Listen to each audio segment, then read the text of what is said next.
மூலோபாய சவால்களை சமாளிக்க ஒன்றுபடுவீர். ஆசியான் நாடுகளுக்கு பிரதமர் அறைகூவல்.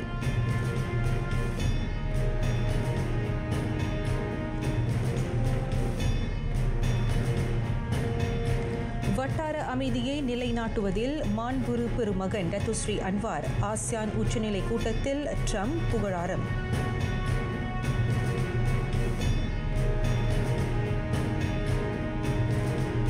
ஆசியானின் வலுவான பங்காளியாக அமெரிக்கா விளங்கும். உச்சநிலை கூட்டத்தில் டொனால்ட் ட்ரம்ப் உறுதி.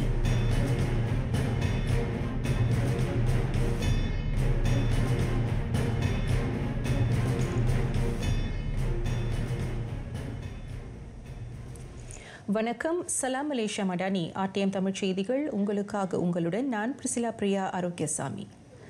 அனைத்தையும் உள்ளடக்கிய நிலையான கருப்பொருளுடன் அதிகாரப்பூர்வமாக தொடக்கம் கண்டிருக்கும் 47ஆம் ஆசியான் உச்சநிலை கூட்டம் உலகத்தின் மொத்த பார்வையையும் கோலாலம்பூர் பக்கம் திருப்பியுள்ளது. ஒருமைப்பாடு, நீதி, நிலையான வருங்காலத்தை முன்னிறுத்தும் தொலைநோக்கு இலக்குகளுடன் தென்கிழக்காசிய வட்டாரத்தை வழிநடத்தும் திறனை மலேசியா மீண்டும் மெய்ப்பித்துள்ளது. அது குறித்த மேலதிக தகவல்களுடன் KLCC கோலாலம்பூர் மாநாட்டு மையத்தில் இருந்து நம் செய்தியாளர்கள் சூர்யா சம்பத் மற்றும் புனிதவதி முருகன்.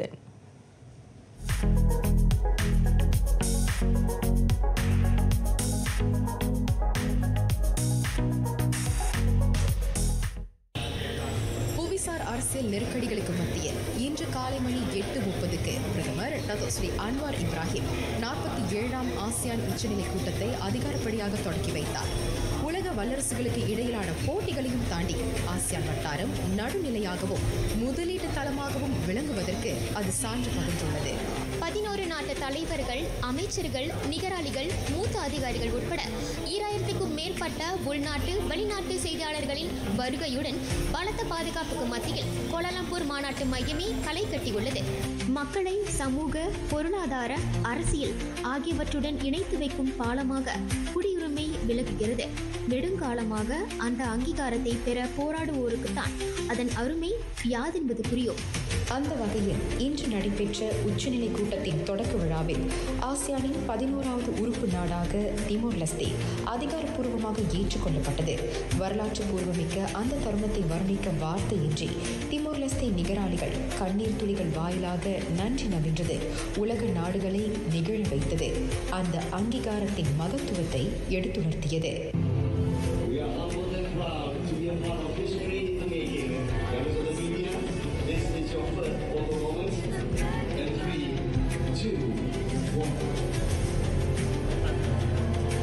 நிகழ்ச்சியின் முத்தாய்ப்பு அமெரிக்க அதிபர் டொனால்ட் ட்ரம்பின் வரலாற்று பூர்வ வருகை. 2ஆம் தவணையாக அந்த வல்லரசின் அதிபராக பதவியேற்றிருக்கும் அவர் முதன்முறையாக மலேசியாவுக்கு பயணமாகிறார்.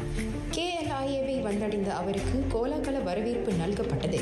பிரதமர் டத்துஸ்ரீ அன்வார் இப்ராஹிம் அவரை வரவேற்க ஜாப்பின் பாரம்பரிய நடனமணிகளை கண்டு களிப்புற்ற ட்ரம்ப் ஒரு கையில் ஜலுர் கமிலானையும் மறு கையில் அமெரிக்க தேசிய கொடியையும் அசைத்து அவர்களுடன் இணைந்து நடனமாடியது மலேசியாவின் வரவேற்பால் அவர் மனநிறைவு கொண்டதை புலப்படுத்தியது. அதற்கு பிரதமரிடம் அவர் மனமுவக நன்றியும் நவின்றார். அமெரிக்காவில் இருந்து பிரத்யேகமாக வரவழைக்கப்பட்ட தி பீஸ்ட் என்று அறியப்படும் அதிபரின் அதிகாரப்பூர்வ வாகனத்தில் ட்ரம்ப் KLCCயை வந்தடைந்தார். இன்று நடைபெற்ற மாநாடுகளில் அமெரிக்க அதிபர் டொனால்ட் ட்ரம்ப் மற்றும் ஆசியான் தலைவர் பிரதமர் டத்துஸ்ரீ அன்வார் இப்ராஹிம் தலைமையில் தாய்லாந்து, கம்போடியா பிரதமர்கள் கையெழுத்திட்ட உடன்படிக்கை ஊடகங்களில் கவனத்தை ஈர்த்தது.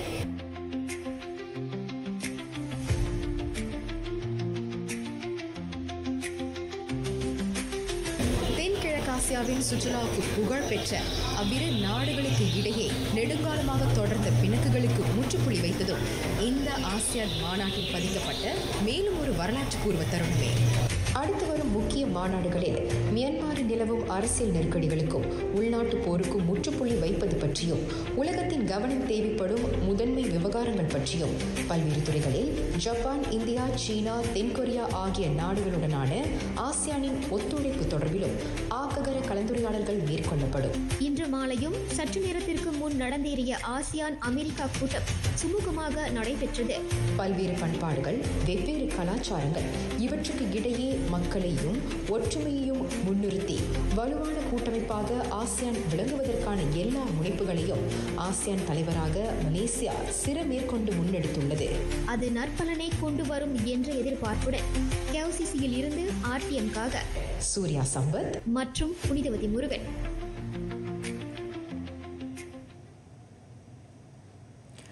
ஒருமைப்பாட்டை வலுப்படுத்த வேண்டும். அதேவேளை நிச்சயமற்ற உலகாய புவி அரசியலை எதிர்கொள்வதற்கான இலக்கையும் ஏற்புடைத்தன்மையையும் ஓங்கச் செய்ய வேண்டும். ஆசியான் உறுப்பு நாடுகளுக்கு டத்துஸ்ரீ அன்வார் அந்த வலியுறுத்தலை முன்வைத்தார். 47ஆம் ஆசியான் உச்சநிலை கூட்டத்தையும் அது தொடர்பான மாநாடுகளையும் ஒரு சேர இன்று காலை அவர் தொடக்கி வைத்து உரையாற்றினார். ஆசியான் கூட்டமைப்புக்கு மலேசியா இவ்வாண்டு தலைமையேற்றுள்ளது. அது மிகப்பெரிய பொறுப்பை சுமந்து கொண்டிருக்கிறது. வட்டார கூட்டமைப்புக்கு தலைமையேற்றிருப்பதுடன் அதன் கடமை முடிந்துவிடவில்லை. துரித மாற்றம் கண்டுவரும் உலகில் ஆசியானின் இலக்கையும் உத்வேகத்தையும் புதுப்பிக்கும் கடப்பாட்டையும் மலேசியா கொண்டிருக்கிறது என பிரதமர் தமது உரையில் திடமாக குறிப்பிட்டார். சுழல் முறையில் ஏற்பது அன்று தலைமைத்துவம். சவால்களை எதிர்கொள்ளும் ஆற்றலை வலுப்படுத்தி மக்களின் எதிர்காலத்துக்கு ஏற்ப கூட்டமைப்பின் தடத்தை நெறிப்படுத்துவதே தலைமைத்துவத்தின் மாண்பு என டத்துஸ்ரீ அன்வார் சுட்டினார். Across regions, we see rising contestation of growing uncertainty. These crosswinds test not only our economics but our collective resolve to keep faith in cooperation, to believe that understanding and dialogue can still prevail in a divided age. And yet, amid these trials, ASEAN endures. Our strength lies not in conformity, but in the conviction that respect and reason still bind us together. கோலாலம்பூரில் நடைபெறும் 47ஆம் ASEAN உச்சநிலை கூட்ட தொடக்க நிகழ்ச்சியில் Thailand பிரதமர் அனுதின் San விராகுன், Singapore பிரதமர் Lawrence Wong, கம்போடிய பிரதமர் Hun Manet, Laos பிரதமர் சொன்சாய் சிப்பாண்டோன், வியட்நாம் பிரதமர் பான் மின் சின், இந்தோனேசிய அதிபர் பிரபோவோ சுபியாந்தோ, பிலிப்பீன்ஸ் அதிபர் ஃபெர்டினண்ட் மார்கோஸ் ஜூனியர், புரூனை அரசர் சுல்தான் ஹசன் அல் போல்கியா ஆகிய உறுப்பு நாட்டு தலைவர்களுடன் மியான்மரை நிகர்த்து அதன் வெளியுறவு அமைச்சின் நிரந்தர செயலாளர் யூ ஹவ் கான் சும் பங்கேற்றார். இவர்களுடன் ஐநா தலைமைச் செயலாளர் அந்தோனியோ குட்டெரஸ், ஐரோப்பிய மன்ற தலைவர் அந்தோனியோ கோஸ்டா, கனடிய பிரதமர் மாக்கானி, பிரேசில் அதிபர் லூவி இனாசியோ லூலா டா சில்வா, தென்னாப்பிரிக்க அதிபர் மத்தாமேலா சிரில் ராமபோசா, திமோர்-லெஸ்டே பிரதமர் கே ராலா ஜனானா குஸ்மாவ், அதன் அதிபர் ஹோசே ராமோஸ் ஹோர்த்தா, உலக பொருளகத்தின் உதவி தலைவர் கார்லோஸ் பிலிப்பே யாரமெலோ ஆகியோரும் உச்சநிலை கூட்டத்தின் தொடக்க நிகழ்ச்சியில் கலந்து கொண்டனர். கம்போடிய தாய்லாந்து அமைதி ஒப்பந்தம் எட்டப்படுவதில் அமெரிக்க அதிபரின் பங்களிப்பும் கடப்பாடும் அளப்பரியது. ஆசியான் தலைவர் எனும் முறையில் மலேசியா அவருக்கு நன்றி நவில கடமைப்பட்டிருப்பதாக பிரதமர் சொன்னார். ஆசியான் வட்டாரத்தில் அமைதியையும் நிலைத்தன்மையையும் ஏற்படுத்துவதில் ட்ரம்ப் கொண்டிருக்கும் அக்கறையையும் திடத்தையும் டத்துஸ்ரீ அன்வார் பாராட்டினார். தாய்லாந்து கம்போடிய நெருக்கடி உச்சத்தில் இருந்தபோது ட்ரம்ப் தமக்கு தொலைபேசியில் அழைத்ததை அவர் நினைவு கூர்ந்தார். மோதல் நாடுகளின் பிரதமர்களையும் நேரடியாக அழைத்து துரிதமாக அமைதி தீர்வை எட்ட ட்ரம்ப் வலியுறுத்தியதை அவர் சுட்டினார். இந்த விவகாரத்தில் துணிச்சலுடனும் பெருமைப்படத்தக்க வகையிலும் இயங்கிய டொனால்டு ட்ரம்புக்கு நன்றி நவில ஆசியான் கடமைப்பட்டிருக்கிறது. உலகில் அமைதியை ஓங்கச் செய்ய துணிந்து குரல் எழுப்பும் இத்தகைய தலைவரே இன்றைய சூழலில் தேவை என்றும் டத்துஸ்ரீ அன்வார் பாராட்டு தெரிவித்தார். இவ்வேளையில் கம்போடிய தாய்லாந்து அமைதி உடன்படிக்கைக்கு நடுவர் பணியாற்றிய அந்த நெருக்கடி தீர்வு காண்பதில் சிறப்புற இயங்கிய மலேசியாவுக்கு குறிப்பாக பிரதமர் டத்துஸ்ரீ அன்வாருக்கு ட்ரம்ப் பாராட்டும் நன்றியும் தெரிவித்துக் கொண்டார். அந்த வரலாற்று பூர்வ முயற்சியை மேற்கொண்ட மாண்புறு பெருமகன் என்றும் டத்துஸ்ரீ அன்வாருக்கு ட்ரம்ப் புகழாரம் சூட்டினார். They were fighting for a long time. This was very nasty, but it was stopped very quickly before it started. And the two leaders have great respect for each other. But the Prime Minister played a very important role in helping convene the two sides for discussions here in Kuala Lumpur. Thailand Cambodia தலைவர்களை கோலாலம்பூரில் அமைதி பேச்சுகளில் ஈடுபடுத்திய Datuk Seri அன்வாரின் சமயோசிதம், தலைமைத்துவம் ஆகியவற்றையும் அவர் பாராட்டினார். Kuala Lumpur அமைதி உடன்பாட்டுக்கு மதிப்பளிக்கும் வகையில் பிணை பிடித்திருந்த கம்போடிய ராணுவத்தினர் 18 பேரை தாய்லாந்து விடுவிக்க உள்ளது. இரு நாடுகளின் எல்லையில் நிலைத்தன்மையையும் நம்பிக்கையையும் மீட்டெடுக்கும் முயற்சியில் புதிய அடைவு நிலையாக அது தென்படுகிறது. அமைதி, இறையாண்மை, ஒருவர் மற்றவரை மதித்தல் ஆகியவற்றில் இரு தரப்பினரும் கொண்டிருக்கும் கடப்பாட்டை எடுத்துக்காட்டும் வகையில் இந்த முடிவு எட்டப்பட்டதாக தாய்லாந்து பிரதமர் அனுதின் சான்விராகுன் குறிப்பிட்டார். தாய்லாந்து அமைதி உடன்படிக்கையில் இணக்கம் காணப்பட்டுள்ள விவகாரங்களை இரு தரப்புகளும் செயலாக்கும் வகையில் எல்லைப் பகுதியில் இருந்து கனரக ஆயுதங்களை மீட்டுக் கொள்வது உள்ளிட்ட அனைத்தும் மேற்கொள்ளப்படும் என்றும் அனுதின் உறுதியளித்தார். தாய்லாந்து கம்போடிய உறவில் இது புதிய அத்தியாயம் என்றும் அனுதின் வர்ணித்தார். மற்றொரு நிலவரத்தில் கோலாலம்பூர் அமைதி உடன்படிக்கை இருவழி நிலைத்தன்மையையும் ஒத்துழைப்பையும் ஓங்கச் செய்வதில் மிகப்பெரிய வெற்றி என கம்போடிய பிரதமர் ஹுன் மனெட் புகழாரம் சூட்டினார். அந்த உடன்படிக்கையை செயலாக்குவதில் கம்போடியா கொண்டிருக்கும் கடப்பாட்டை உறுதிப்படுத்திய அவர் தாய்லாந்துடன் அணுக்க ஒத்துழைப்பை மேற்கொள்ளவும் உத்தரவாதம் அளித்தார். கம்போடிய தாய்லாந்து அமைதி உடன்பாடு எட்ட பெரும் முயற்சி மேற்கொண்ட மலேசிய பிரதமர் டத்துஸ்ரீ அன்வார் இப்ராஹிமுக்கும் அதற்கு பேராதரவு அளித்த டொனால்ட் ட்ரம்புக்கும் ஹுன் மனெட் நன்றி தெரிவித்துக் கொண்டார். பாலஸ்தீன் காசா நெருக்கடியை முடிவுக்கு கொண்டுவர அமெரிக்காவின் முழுமையான திட்டத்தை ஆசியான் வரவேற்கிறது. டொனால்ட் ட்ரம்ப் முன்வைத்த தீர்வுக்கான திட்டம் நியாயமான அதேவேளையில் நீடித்த அமைதியை எட்டுவதில் உலகுக்கு புதிய நம்பிக்கையை அளித்துள்ளதாக டத்துஸ்ரீ அன்வார் குறிப்பிட்டார். கடுமையான நெருக்கடிகளையும் அரசு தந்திர உறவும் உறுதியும் அனைத்து வேறுபாடுகளையும் சமாளிக்க வகை செய்யும் என்பதை இந்த திட்டம் நிரூபிக்கிறது. அவ்வகையில் காசா நெருக்கடிக்கு தீர்வை எட்ட ட்ரம்ப் முன்வைத்த விரிவான திட்டத்தை டத்துஸ்ரீ அன்வார் வரவேற்றார். அமெரிக்க தலைமைத்துவத்தின் கீழ் காசா நியாயமான நீடித்த அமைதியை அடையும் என ஆசியான் நம்புகிறது. விரிவான வியூக கூட்டாண்மையின் கீழ் ஆசியான் மற்றும் அமெரிக்கா இடையே வலுப்பெறும் பொருளாதார உறவு குறித்தும் பிரதமர் பேசினார். அமெரிக்காவுக்கும் தென்கிழக்காசியாவுக்கும் இடையிலான பொருளாதார வளர்ச்சி அனைத்து நாடுகளுக்கும் பொற்காலத்தை உருவாக்கும் பெரும் ஆற்றலை கொண்டுள்ளது என்றார் அவர். கடந்த ஆண்டு ஆசியான் அமெரிக்க இருவழி வர்த்தக மதிப்பு மிக அதிகமாக 45,300 கோடி அமெரிக்க டாலரை எட்டியதாக டத்துஸ்ரீ அன்வார் குறிப்பிட்டார். நாளை மறுநாள் ஆசியான் சீனா சுயேட்சை வர்த்தக ஒப்பந்தம் கையெழுத்தாகவிருக்கிறது. அது இரு தரப்புகளுக்கும் இடையிலான வியூக ஒத்துழைப்பில் புதிய அத்தியாயமாக விளங்கும் என டத்துஸ்ரீ அன்வார் இவ்வேளையில் நம்புகிறார். ACFTA 3.0 உடன்படிக்கை வட்டார பொருளாதாரத்தின் கூட்டு மீள்தன்மையை வலுப்படுத்தும் என பிரதமர் கோடி காட்டினார். எதிர்வரும் செவ்வாய்க்கிழமை கையெழுத்தாக இருக்கும் ACFTA 3.0 ஒப்பந்தம் 11 உறுப்பு நாடுகளை கொண்ட ஆசியான் கூட்டமைப்பின் நிலைத்தன்மைக்கான உறுதிப்பாட்டை பிரதிபலிக்கிறது. அதோடு வலுவான ஆசியான் சீனா பொருளாதார ஒத்துழைப்பை பறைசாற்றுவதாக டத்துஸ்ரீ அன்வார் தெரிவித்தார். ஆசியானின் பொருளாதார அடித்தளத்தை வலுப்படுத்த உறுப்பு நாடுகளுக்கு இடையில் அதிகமாக வர்த்தகங்கள் மேற்கொள்ளப்படுகின்றன. ஒருவருக்கொருவர் அதிகமாக முதலீடுகளை செய்வதோடு பல்வேறு துறைகளில் ஒருங்கிணைப்புகளும் ஊக்குவிக்கப்படுவதாக பிரதமர் குறிப்பிட்டார். ACFTA 3.0 ஒப்பந்தம் நியாயமான வர்த்தகம், இலக்கவியல் மாற்றம் மற்றும் நிலையான எரிசக்திக்கான கடப்பாட்டை நிரூபிக்கும் என்றும் அவர் கூறினார். முன்னதாக ஆசியான் வர்த்தக பொருள் ஒப்பந்தம் அட்டிகாவை திருத்துவதற்கான 2வது நெறிமுறையை ஒப்படைக்கும் விழாவில் உரையாற்றுகையில் டத்துஸ்ரீ அன்வார் இவ்விவரங்களை வெளியிட்டார். இவ்வேளையில் தரம் உயர்த்தப்பட்ட அட்டிகா ஒப்பந்தமும் ஆசியான் முன்னேற்றத்துக்கான முக்கிய கூறாக விளங்குகிறது என்றார் அவர். அமெரிக்கா ஆசியானின் வலுவான பங்காளியாக விளங்கும் வட்டார தலைவர்களிடம் அந்த உறுதிமொழியை வழங்கினார் ட்ரம்ப். அமெரிக்கா தற்போது அதன் பொற்காலத்தில் உள்ளது என்றார் அவர். அமெரிக்கா உங்களுடன் 100 விழுக்காடு உள்ளது. தென்கிழக்கு ஆசிய நாடுகளுடன் மேலும் பல தலைமுறைகளுக்கு தொடர்ந்து வலுவான கூட்டாளியாக இருக்க அமெரிக்கா விரும்புகிறது. கடந்த ஆண்டு அமெரிக்காவும் ஆசியானும் இரு வெவ்வேறு பாதைகளில் பயணித்தன. தற்போது இரு தரப்பும் ஒரு சிறந்த நிலையை எட்டியுள்ளதாக அவர் உவகை தெரிவித்தார். இவ்வேளையில் அமெரிக்காவின் முக்கிய பங்காளியாக ஆசியானை வகைப்படுத்தினார் ட்ரம்ப்.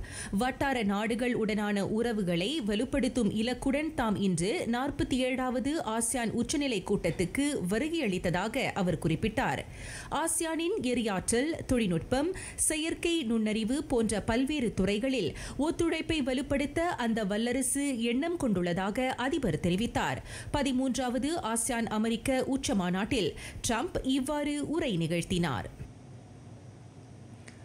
47ஆம் ஆசியான் உச்சநிலை கூட்டம் நடைபெறும் வேளை உயர் ஆயத்த நிலையில் சுகாதார அமைச்சு உள்ளது. அதன் சீர்மையையும் பாதுகாப்பையும் நலவியல் அடிப்படையில் உறுதிப்படுத்தும் பொருட்டு தமது அதிகாரிகள் ஆக்ககரமாக செயல்படுவதாக சுகாதார அமைச்சர் டத்தோஸ்ரீ டாக்டர் ஜுல்கிஃப்லி அஹ்மத் தெரிவித்தார். 30 மருத்துவமனைகளைச் சேர்ந்த சுகாதார அமைச்சின் பணியாளர் 512 பேர் ஆசியான் உச்சநிலை கூட்டத்தின் போது பணிக்கமர்த்தப்பட்டுள்ளனர். நாடு நெடுக உள்ள 3 பல்கலைக்கழக மருத்துவமனைகளும் அதில் அடங்கும் என அமைச்சர் குறிப்பிட்டார். அவர்களுள் 240 பேர் முதலுதவி வல்லுநர், மருத்துவ அதிகாரிகள், உதவி மருத்துவ அதிகாரிகள், பயிற்சி பெற்ற தாதியர், மருத்துவ ஊர்தி ஓட்டுநர் ஆவர். ஏனைய 272 பேர் பொது சுகாதார, பாதுகாப்பு, உணவு தர கண்காணிப்பு அதிகாரிகள் ஆவர். டாக்டர் முகமது யூனுஸ் தௌஹித் அஹ்மத் அந்த மருத்துவ குழுவிற்கு தலைமையேற்றுள்ளார். 47ஆம் ஆசியான் உச்சநிலை கூட்ட தலைமை மருத்துவ அதிகாரியாக டாக்டர் ஹாஃபிஸ் ஷர்பைனி மன்சூர் பொறுப்பு வகிப்பார். பினாங்கில் தற்காலிக துயர் துடைப்பு மையங்களாக இயங்கும் 3 பள்ளிகளைச் சேர்ந்தவர்கள் நாளை தொடங்கி செவ்வாய்க்கிழமை வரையில் இல்லிருப்பு கற்றல் கற்பித்தல் நடவடிக்கை மேற்கொள்ள அனுமதிக்கப்படுகிறது. வட செப்ராங்பராய் மாவட்டத்தில் 2 பள்ளிகளுக்கும் மத்திய செப்ராங்பராய் மாவட்டத்தில் 1 பள்ளிக்கும் அந்த தளர்வு வழங்கப்பட்டிருப்பதாக மாநில கல்வி இயக்குநர் முகமது ஜியாவுதீன் மட்சாத் தெரிவித்தார்.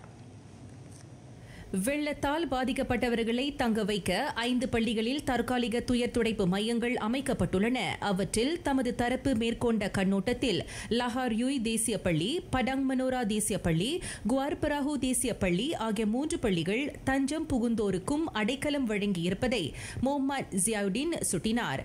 ஆதலால் தொடர்புடைய பள்ளிகளைச் சேர்ந்த 1786 மாணவர்கள் இல்லிருப்பு கற்றல் கற்பித்தல் நடவடிக்கையை மேற்கொள்ள அனுமதி வழங்கப்பட்டதாக அவர் தெளிவுபடுத்தினார். கெடாவில் 3 மாவட்டங்கள் வெள்ளத்தால் கடுமையாக பாதிக்கப்பட்டுள்ள வேளை அதன் தொடர்பில் இதுவரை 1291 புகார்களை போலீஸ் பெற்றுள்ளது. இன்னும் சில தினங்கள் இவ்வெண்ணிக்கை அதிகரிக்கக்கூடும் என கணிக்கப்படுகிறது.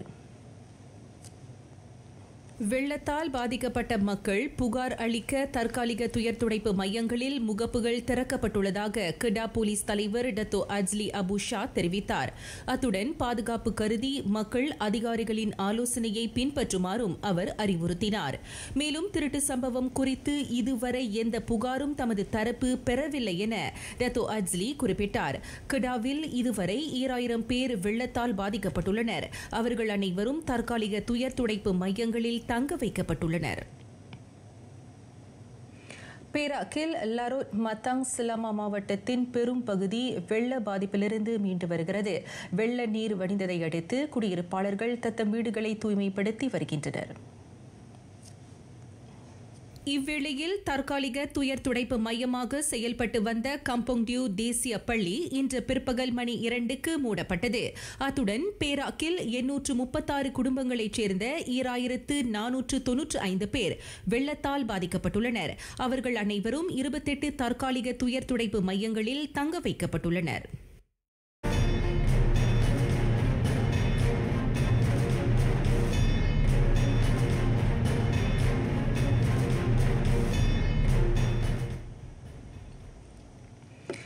கனடாவுக்கு கூடுதல் 10 விழுக்காட்டு எதிரீட்டு வரியை விதித்துள்ளது அமெரிக்கா. வரிக்கு எதிரான விளம்பரத்தை கனடா வெளியிட்டிருக்கும் நிலையில் அந்த தீர்க்கமான முடிவை அமெரிக்கா எடுத்திருப்பது அரசியல் சலசலப்பை ஏற்படுத்தியிருக்கிறது.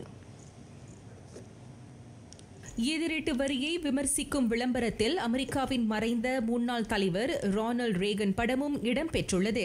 தனது வர்த்தக கொள்கைக்கு எதிரான நிலைப்பாட்டை கொண்டுள்ள கனடாவின் அனைத்து பேச்சுகளையும் அந்த வல்லரசு நிறுத்தியுள்ளது. அந்த விளம்பரம் முன்னமே நீக்கப்பட்டிருக்க வேண்டும். ஆனால் அது குறித்த நடவடிக்கை எடுக்கப்படாததால் அந்நாட்டு பொருள்களுக்கான எதிரீட்டு வரியை அதிகரிக்கும் முடிவு எட்டப்பட்டதாக அவர் விளக்கினார். ஒன்டாரியோ ஊராட்சி அரசு ஒளியேற்றிய அந்த விளம்பரம் அமெரிக்க அமெரிக்காவின் 40ஆம் அதிபர் ரொனால்ட் ரேகன் வரியினால் வர்த்தக போரும் பொருளாதார இடரும் ஏற்படும் என பேசுவது போல அமைக்கப்பட்டது.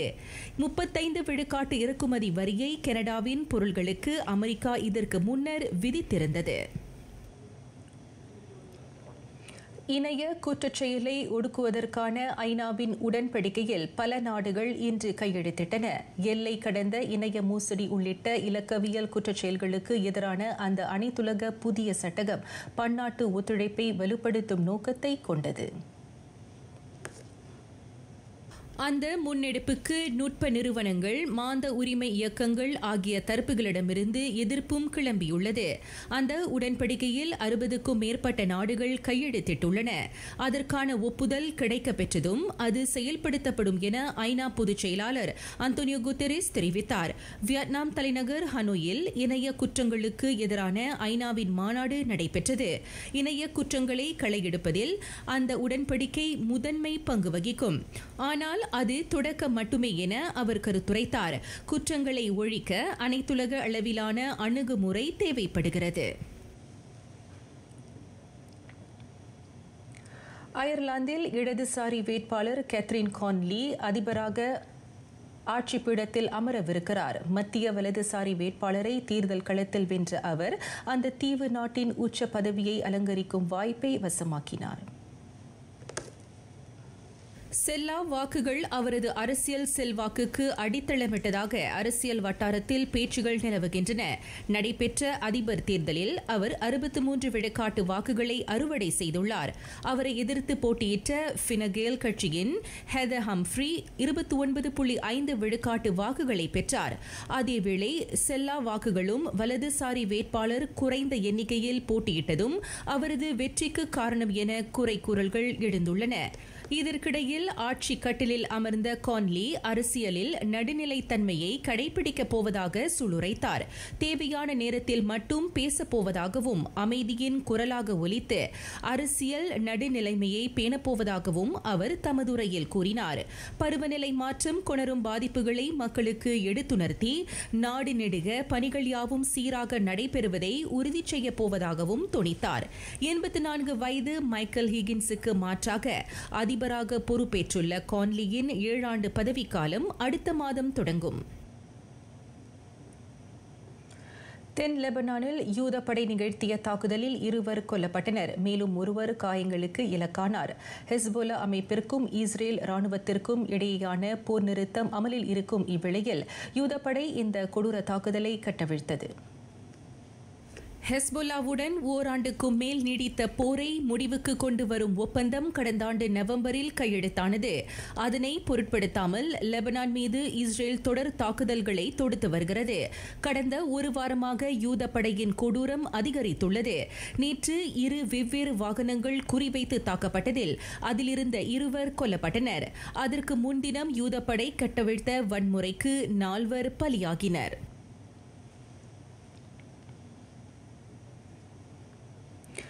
தாய் வீடு திரும்பும் பாண்டாக்கள், இடம்பெயர்ந்த ஆட்டு மந்தை, சாலையை சிவப்பாக மாற்றிய நண்டுகள் வியப்பாக இருக்கிறதா? வாருங்கள், அது என்னவென அடுத்து விரிவாக காண்போம்.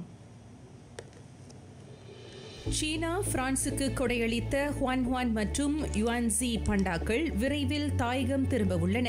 போவல் விலங்கு காட்சியகத்தில் கடந்த 13 ஆண்டுகளாக மக்களை அவை மகிழ்வித்தன. ஹுவானின் சிறுநீரக பிரச்சினை காரணமாக அடுத்த மாத இறுதியில் அவை சீனாவிற்கு திரும்பும். 2 நாடுகளுக்கு இடையிலான உறவை வலுப்படுத்தும் வகையில் 2012இல் ஹுவானும் யுவான்சியும் பிரான்சுக்கு கொண்டு வரப்பட்டன. அட, என்ன ஆச்சரியம் இது! செம்மறி ஆடுகளை பாதிக்கும் நோயான ப்ளூதாங்கில் இருந்து விடுபட்ட அவை இடம்பெயர தொடங்கின. மேட்ரிட் நகரின் வரலாற்று மையம் வழியாக அவை அணிவகுத்து சென்றன. கடந்த ஆண்டு பரவிய ப்ளூதாங் நோயை தடுக்கும் முன்னெச்சரிக்கை நடவடிக்கையாக ஆடுகள் இடம்பெயர தடுக்கப்பட்டது. இது விலங்குகளின் நாக்கை நீல நிறமாக மாற்றி ஆபத்தை ஏற்படுத்தியது. குலுங்கி சிரிக்க இன்னும் வேடிக்கையான செய்தி வேண்டுமா? இதோ இதை கேளுங்கள். கிறிஸ்துமஸ் தீவில் லட்சக்கணக்கான சிவப்பு நண்டுகள் வருடாந்திர இடம்பெயர்வு பயணத்தை தொடங்கின. என்ன மாயமோ மந்திரமோ தெரியவில்லை. தீவின் மையத்திலிருந்து வெளிவந்ததால் அந்த சாலைகளே சிவப்பு நிறமாக மாறின. பிறகென்ன, வழக்கமாக பல நாட்கள் நீடிக்கும் இந்த இடம்பெயர்வு ஆஸ்திரேலிய அரசால் பாதுகாக்கப்படுகிறது.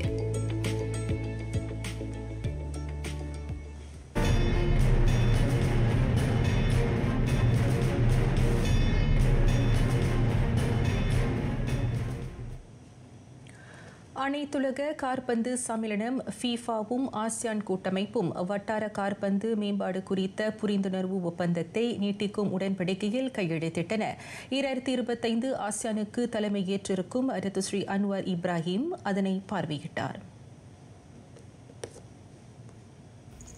ஃபீஃபா தலைவர் ஜியானி இன்ஃபன்டினோவும் ஆசியான் தலைமைச் செயலாளர் டாக்டர் கவ் கிம் ஹோனும் அந்த உடன்படிக்கையில் கையெழுத்திட்டனர். ஆசியான் மற்றும் ஃபீஃபா இடையேயான கைகோர்ப்பு விளையாட்டுத் துறையின் மூலம் அடுத்த தலைமுறையை மேம்படுத்தும் இலக்கை கொண்டுள்ளதாக ரத்துஸ்ரீ அன்வார் தெரிவித்தார். ஏறத்தாழ 70 கோடி மக்கள் தொகையை கொண்ட ஆசியான் வட்டாரத்தில் மிகவும் பிரபலமான விளையாட்டாக காற்பந்து விளங்குகிறது. அதனை ஆதரிக்க ஆசியான் தலைவர்கள் உறுதி பூண்டுள்ளதாக பிரதமர் குறிப்பிட்டார். 47வது ஆசியான் உச்சநிலை கூட்டத்துக்கு ஊடே ஃபீஃபா ஆசியான் புரிந்துணர்வு ஒப்பந்தம் கையெழுத்திடப்பட்டது. இங்கிலீஷ் பிரீமியர் லீக்கில் தொடர் தோல்விகளால் தத்தளிக்கிறது லிவர்பூல். ஆக கடைசியாக தி ரெட்ஸ் 3-2 என பிரென்ஃபர்டிடம் தனது தோல்வியை ஒப்புக்கொண்டுள்ளது.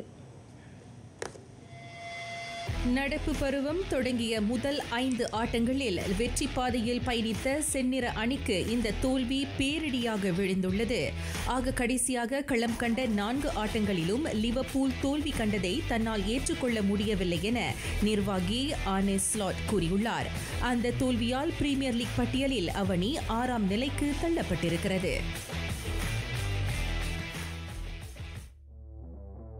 வெற்றி பாதையில் தொடர்ந்து பயணிக்கிறது மான்செஸ்டர் யுனைடெட். இன்று அதிகாலை அரங்கேறிய ஆட்டம் ஒன்றில் அது பிரைட்டனை 4-2 என வீழ்த்தியது.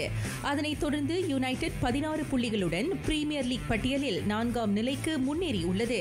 முதலிடத்தில் கோலோச்சும் ஆர்சனல் உடனான புள்ளிகள் இடைவெளியை அது 3ஆக குறைத்துக் கொண்டது. சவுதி ப்ரோ லீக்கில் தோல்விக்கான நிலையை தொடர்கிறது அல் நசார். அல் ஹசாமுக்கு எதிரான ஆட்டத்தில் அது 2-0 என வாகி சூடியது. அல் நசாருக்கான முதலாவது கோலை 25ஆம் நிமிடத்தில் புகுத்தினார் ஜாவ் பிலிக்ஸ். அந்த போர்த்துகீசியர் சக வீரர் ஏமன் யாஹ்யா தட்டி கொடுத்த பந்தை தலையால் முட்டி கோலாக்கினார். முழு நேர ஆட்டம் நிறைவை எட்ட 2 நிமிடங்களே இருக்கும் நிலையில் காற்பந்து உச்ச நட்சத்திரம் கிறிஸ்டியானோ ரொனால்டோ அல் நசாரை 2-0 என முன்னணி வகிக்கச் செய்தார். தமது காற்பந்து வாழ்க்கையில் அவர் புகுத்தி இருக்கும் 950வது கோல் இதுவாகும். சவுதி ப்ரோ லீக்கில் இதுவரை களம் கண்ட 6 ஆட்டங்களிலும் அல் நசார் தோல்வி காணவில்லை.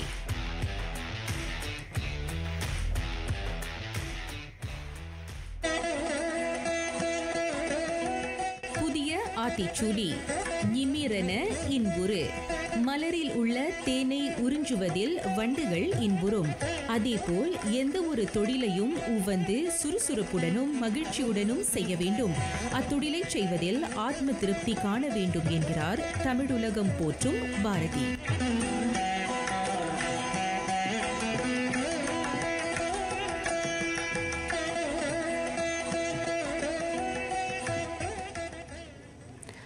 நிறைவடைகின்றன ஆர்டிஎம் தமிழ் செய்திகள். எங்களோடு இணைந்ததற்கு நன்றி.